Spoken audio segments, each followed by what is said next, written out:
5 বছরের জন্য ডক্টর ইউনূসকে নির্বাচিত প্রধানমন্ত্রী হিসেবে দেখার আকাঙ্ক্ষা প্রকাশ করেছিলেন এনসিপি নেতা সার্জিস আলম।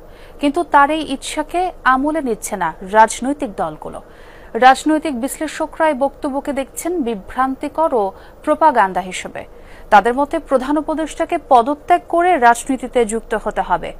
রাজনৈতিক দলগুলোর দৃষ্টিতে এনসিপি নেতার এ বক্তব্য অন্তর্বর্তী সরকারের দায়িত্ব নেওয়া ডক্টর ইউনূসকেই বিতর্কিত করবে। সাইফুদ্দিন রবিনের রিপোর্টে বিস্তারিত। সম্প্রতি সামাজিক যোগাযোগ মাধ্যম ফেসবুকে জাতীয় নাগরিক পার্টির অন্যতম মুখ্য সংগঠক সার্জিস আলম প্রধান উপদেষ্টা ডক্টর মোহাম্মদ ইউনূসকে নিয়ে একটি স্ট্যাটাস দেন, যেখানে ডক্টর ইউনূসকে 5 বছরের জন্য নির্বাচিত সরকারের প্রধানমন্ত্রী হিসেবে দেখার আকাঙ্ক্ষার কথা জানান তিনি। প্রফেসর ডক্টর মোহাম্মদ ইউনূসকে বাংলাদেশে একটি নির্বাচিত সরকারে প্রধানমন্ত্রী হিসেবে 5 বছর হিসেবে দেখার একটা আকাঙ্ক্ষা আমার সারা জীবন থাকবে। সব দল ও মতের ঐকমত্যের ভিত্তিতে গঠিত অন্তর্বর্তী সরকারের প্রধান উপদেষ্টাকে নিয়ে সার্জিসের এমন স্ট্যাটাস নানা আলোচনা আর সন্দেহের জন্ম দেয় বাদবাকি রাজনৈতিক দলগুলোর মধ্যে। আমাদের অন্তর্বর্তী সরকারের প্রধান প্রফেসর ইউনূস, তাকে যতটুকু চিনি, তার এরকম কোনো চিন্তা, এরকম কোনো ভাবনা আছে বলে আমার কাছে এখনো পর্যন্ত মনে হয়নি। এ ধরনের নানা মন্তব্য অনেকেই করতে পারেন। সব মন্তব্যকে আমার মনে হয় যে আমলে নেবার কোনো প্রয়োজন নেই। অভ্যুত্থানের অর্জনও অনেক সময় কিন্তু এটা কিন্তু বিসর্জনে পর্যবেসিত হওয়ার আশঙ্কা থাকে। তো সেজন্য উচিত হবে যে অতিকথনটা পরিহার করা।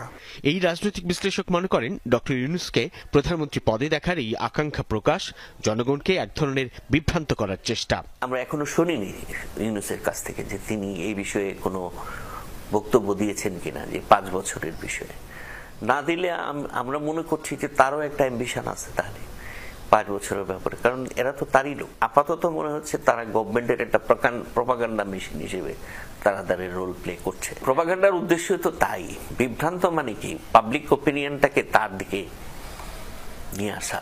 রাজনীতি সংশ্লিষ্টরা বলছেন সার্জিসের ইচ্ছার বাস্তবায়নের জন্য অন্তর্বর্তী সরকারের প্রধানকে দায়িত্ব ছেড়ে রাজনীতিতে সক্রিয় হতে হবে। নির্বাচিত সরকারের প্রধানমন্ত্রী হতে গেলে তো তাকেও একটা রাজনৈতিক সরকার ছেড়ে তাকে রাজনৈতিক দলে তাকে যোগ দিতে হবে।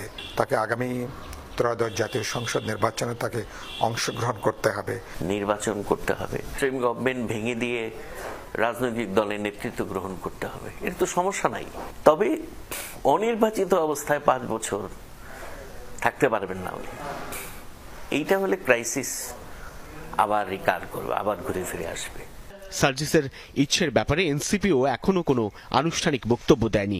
নির্বাচনের সুনির্দিষ্ট রোডম্যাপের দাবি জানানো দলগুলো মনে করে সময়ে সময়ে এমন নতুন ইস্যু তৈরি করা বক্তব্য জাতীয় নির্বাচন বিলম্বিত